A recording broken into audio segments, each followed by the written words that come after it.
All right, you're welcome to the last segment of the program today. And it's that segment where we receive the artist of the week. This week it's Idel Kabir flavor. Yes, it's in the air. I mean, you listen to that song. And it's a different flavor from what we used to say, but it's okay. They're here. Yeah. So we have two gentlemen in the house, Wonola Taj and Taj Kelani. They're both musicians, and before 2010, they were doing their music independently, but at some point they decided, look, you need me, I need you, let's do something together. That's how the world moves. Absolutely. You know? So, gentlemen, you're welcome to Sunrise. Thank you very much. All right, so like I said in the intro, you guys were doing your music independently, and at some point, tell us the story. Kelani. Yeah, thank you. We actually started individually and independently, and until 2010, when we met at a program, and I was like, "This guy is good." Well, what actually happened? I knew he was singing. I was more of the I'm an introvert, put it that way. Okay. So I kind of hide the talent. So I saw him performing. We're not hiding no talent this morning. We are going to dig it out. So I saw him performing. I said, this is somebody who aligns with what I want to do, not the kind of regular thing we often listen to. So then we had one of my lecturers back then told us we have to create a performance for the U.S. Consul General. Then during Ramadan, they want to do a kind of program for them. They want to add Islamic music, let me put it that way. So she said that I should come up with a band. And the first person that came to mind was him. And the performance was so superb that we decided that it's better we come together. And that was how we gave birth to use the word collabo. Yes, collabo. Right. So what can you call your kind of music? Because, I mean, I'm listening to your music and I'm hearing some R&B lines and chords. A cappella kind of thing. So what are your influences and what exactly is the soul or philosophy of your music? Okay, basically the kind of music we sing is called a nasheed. A nasheed is that genre of music that is should be devoid of beats. You can have humming, you can have all sorts to at least back it up, but should be devoid of beats. And what we call in the circular world a cappella, exactly. Oh, okay. What we call a cappella. And when we started, we actually got inspiration from so many people, you know, the people who have been into it before now, the likes of Zambika, the likes of Daoud Renchby, Sami Yusuf, and so on. Not Boys to Men. No. I used to listen to a whole lot of because I'm hearing some, you know what I'm saying. I do music as well. Yeah, not Boys to Men here now, and so we started. Well, it was a hard. No, wait. Is it a case of Alaji must not hear this? No. It's a case of do what is right. Okay. No. The problem we have at hand at that point is what we often call Islamic music. Kind of have a lot of things against, let me put it, Islam. So we know have a lot of things to do against Islam. Using every instrument Islamically is frowned upon. Okay. It's frowned upon. So, and if you using heavy instruments. Okay, so when you say heavy, when it's kind of a club hyped music, let's put it that way, something that, you know, the essence of Nasheed itself is for the listener to get the message. Exactly. But oftentimes we have songs that probably these days it's more for dancing. More for dancing, and people lose the essence of the message. So that is why for Nasheed we often take out the musical instrument and just do the a cappella thing. But just for the case of adding flavor to it, we had the humans and every other thing to make it flow smoothly. Okay, before we continue in this conversation, I'm sure at least viewers would like to meet you in terms of your background. My background, education, okay. I am a graduate of Lagos State Polytechnic, and I recently concluded my BSc at Harlem University too, where I work as the studio manager. So you read? What did you study? Mass communication, actually. Okay. You know, I've always had this flair of wanting to do music. Back then, we are doing hip hop, we rap, we do all this stuff.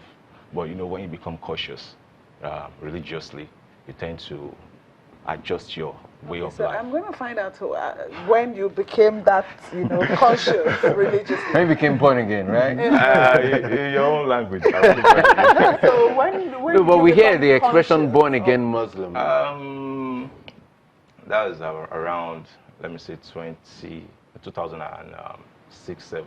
Okay. All right, but it's a good. We are going to come to him, but I mean, you're tinting your beard. No, you're jazzing things no, up. it's not jazzing things. That's the way people say it. That's the way people say it. But actually, I'm growing too many white beards, which I don't like.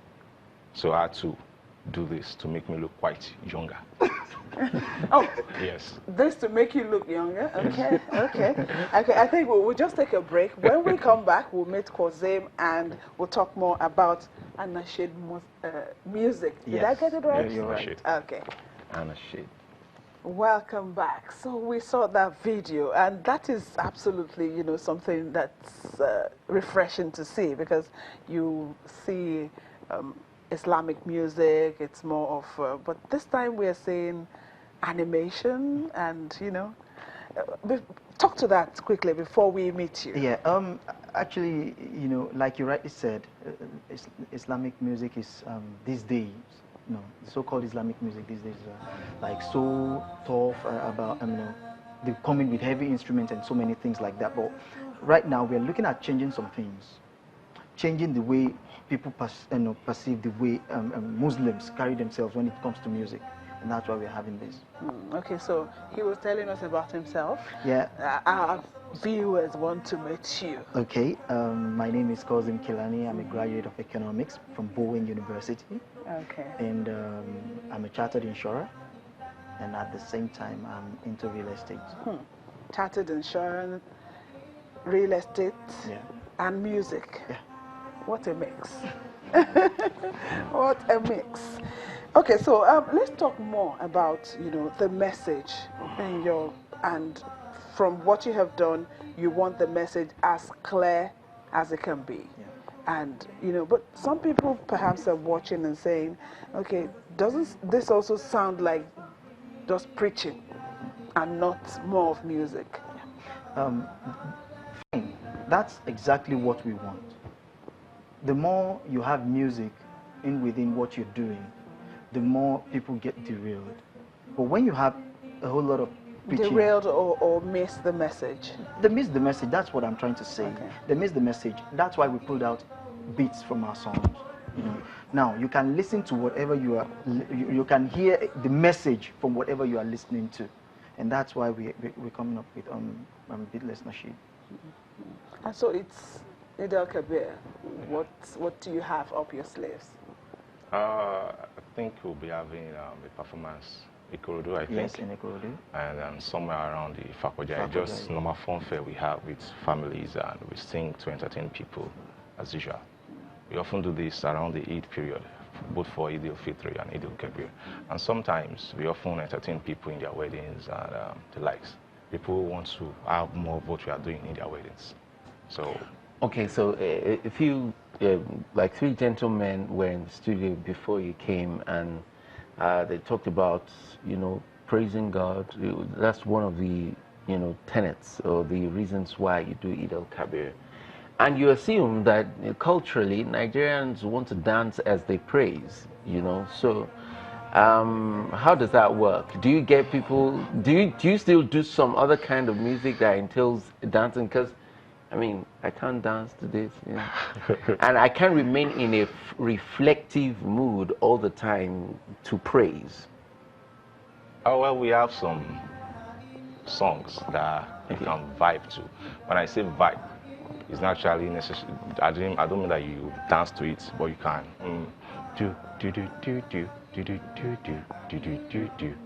do something like that. But most of the times, as I said, we want to be much more reflective. If people want to listen to, oh yeah, so let's do the do now. Okay, okay. So we'd like to hear that, wouldn't you? of course, I would like to hear that. But Before we do that, I guess, to just do that as we go, you are a mass communicator. Yes. Is it this music that you just do? He says is into real estate. Well, as for me, I studied mass comm because I wanted to do music. Back then, Because you wanted to do music. Why not music? No, Straight I away. wouldn't study music. Okay. I had a problem with music while I was in secondary school. I scored 200. So I wouldn't 2/100. So I wouldn't want to go through. God is great. That's just the beginning. God is great. And now you're a musician. So Nothing is impossible. the main issue was that the guys I was moving with then, they suggested we approach a radio station and we start twirling and all those stuff so that they can play our songs. So I now asked one of them that, excuse me, the person behind the mixer, he or she studied something at school, right? Then definitely I have to go and study that thing so that I would have access to play my own song, probably if I'm working for a radio station or the likes. Okay. So along the line, I found myself in the educational sector. So probably what I do is teach students how to do most of the stuff. Television production, TV production, but music production is not there. Okay. I intentionally like that. Okay, how well is this unashamed music, kind of music accepted, since you started in 2010? I was expecting that question actually. Mm-hmm. Fine, it's been very, very tough. It's been a very rough road, so many people don't know what an-nasheed means. They prefer all the secular music or the so-called Islamic songs of late. They are not going to take that so-called, all the people that put in effort to making those. No, I'm not. No, it's not bad. It's not bad. It's not bad. They will tell you that, okay, you don't want to use the drums or a musical instrument. It's bad. Yeah, I understand. It's not bad. I'm not saying it's bad, but I'm saying that because we have a definition for Islamic music and for nasheed. You understand? That's what I'm trying to say. Now, it's a thing that people are gradually getting to accept. We've been having shows, not like before when we started out. In 2 years, you might not even go to one. But now people are getting to understand what nasheed means, and people are calling us on. Okay, so we are going to sign out now, and that's one that we can shake our heads to. We are going to sing it. Thank you so much for watching Sunrise today. It's been wonderful having you on the show with us. I'd like to say you enjoy your weekend. I am your me or Taigbe. And I'm Kaide Alayande. Thank you for watching. Over to Kwazim and Wonola. A problem shared is a problem solved. This is always what was said. Every night before you go to bed, imagine what if you woke up dead. Why don't you wipe your face? Think about where will be your place. Is it hell or heaven? Are you one or multiple? Come on, let's sharpen up. All the mess we've done, let's clean it up. Though many of us are stuck up, but we gotta repent before time is up. So whenever you get into trouble, instead of you dying in the struggle, why don't you just give up praises to